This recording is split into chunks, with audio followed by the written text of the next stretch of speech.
everyone. In the science class, remember where we are. We are discussing the topic of the metals and non-metals, the chemical properties of the metals and non-metals. In the previous class, we have discussed the reaction with oxygen of metals and non-metals. And now today we are going to react some metals with water. Now let's try to understand what happened when metals react with water.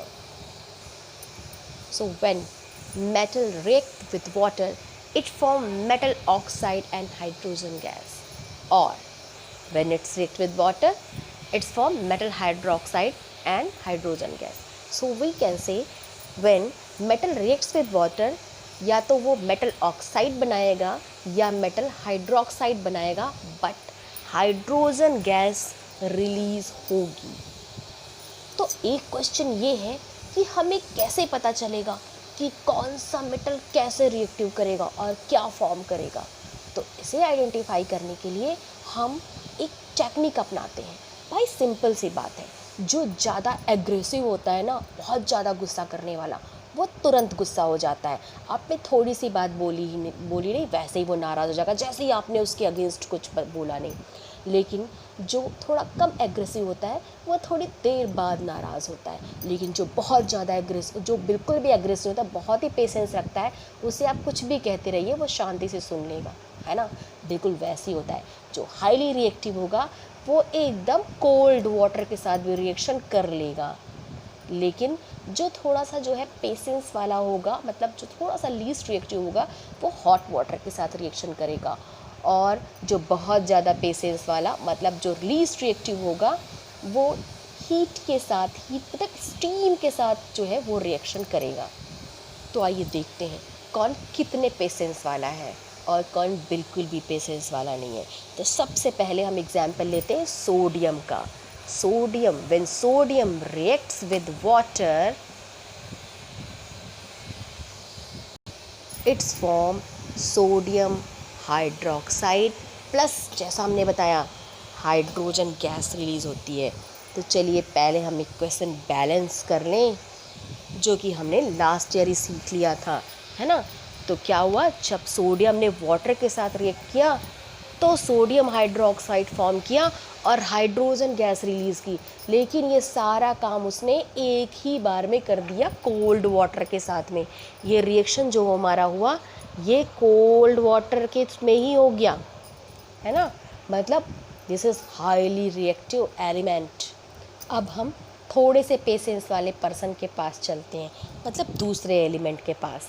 Just like magnesium. Magnesium को जो है water के साथ react करने के लिए water में डाल दिया गया, लेकिन कोल्ड वाटर के साथ मैग्नीशियम ने कोई रिएक्शन नहीं किया. लेकिन जब जो है मैग्नीशियम को हॉट वाटर में डाला गया, तब मैग्नीशियम ने रिएक्शन करना स्टार्ट हुआ और मैग्नीशियम हाइड्रोक्साइड फॉर्म हुई और साथ में हाइड्रोजन गैस रिलीज हुई. मतलब दिस इज़ रिएक्टिव, ये इसने वाटर के साथ रिएक्शन किया, बट सोडियम के कंपैरिजनली ये जो है लीस्ट रिएक्टिव है. चलिए एक और एग्जाम्पल लेते हैं. हमने यहाँ पर एग्जाम्पल लिया है आयरन का. आयरन ने जब वाटर के साथ जो है, जब उसे कोल्ड वाटर में डाला तो रिएक्शन नहीं हुआ, हॉट वाटर में डाला तो भी रिएक्शन नहीं हुआ.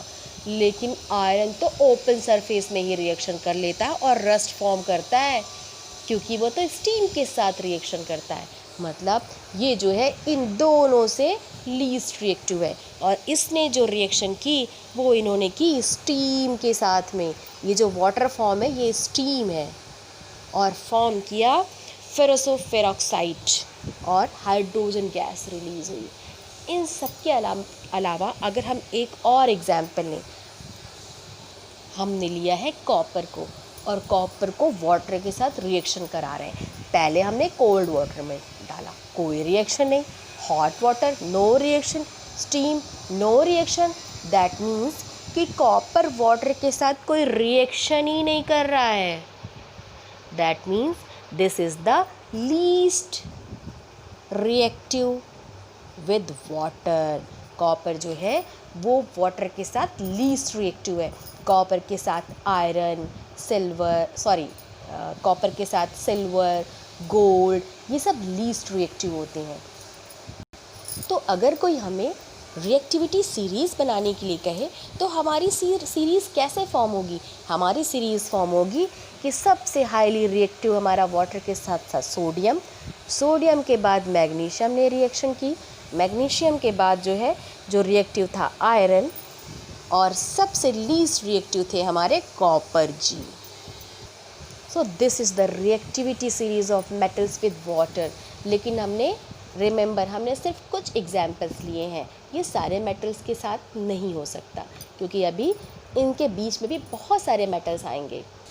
तो जैसा अभी तक हमने जो भी सीखा, हमने क्या सीखा कि सोडियम वो कोल्ड वाटर के साथ ही रिएक्ट कर लेता है। तो अगर सोडियम को आप कोल्ड वाटर में ही डाल देंगे, सोडियम को, और सोडियम के साथ जो पोटेशियम होता है, सोडियम एंड पोटेशियम दोनों ही वाटर में डालते ही बर्न होने लगते हैं और हाइड्रोजन गैस रिलीज़ होने लगती है। तो ये दोनों बहुत ही हाईली रिएक्टिव हैं। एज इट इज़ जो कैल्शियम होता है, कैल्शियम को जब आप वाटर में डालेंगे तो ऐसा बर्न तो नहीं होगा और बहुत तेज़ी से रिएक्शन भी नहीं करेगा, लेकिन कोल्ड वाटर में भी वो धीरे धीरे डिज़ोल्व होने लगेगा और हमें ऐसा लगेगा कि बबल्स ऊपर की तरफ आ रही हैं। वो बबल्स होती हैं किसकी? जो गैस रिलीज़ हो रही है, हाइड्रोजन गैस की। तो हमने क्या सीखा? हमने सीखा कि when metals react with water then its form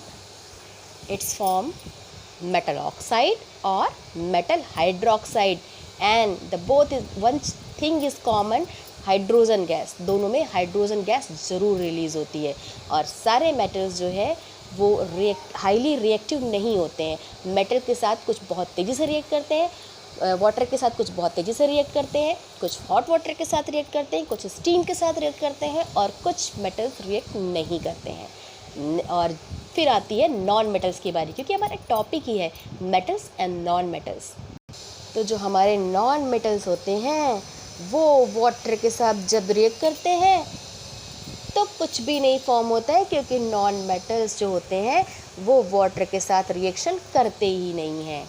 तो इसलिए ये बहुत ही पेशेंस वाले होते हैं, बिल्कुल भी एग्रेसिव नहीं होते हैं। नेक्स्ट टॉपिक हम नेक्स्ट क्लास में डिस्कस करेंगे। तब तक के लिए थैंक यू।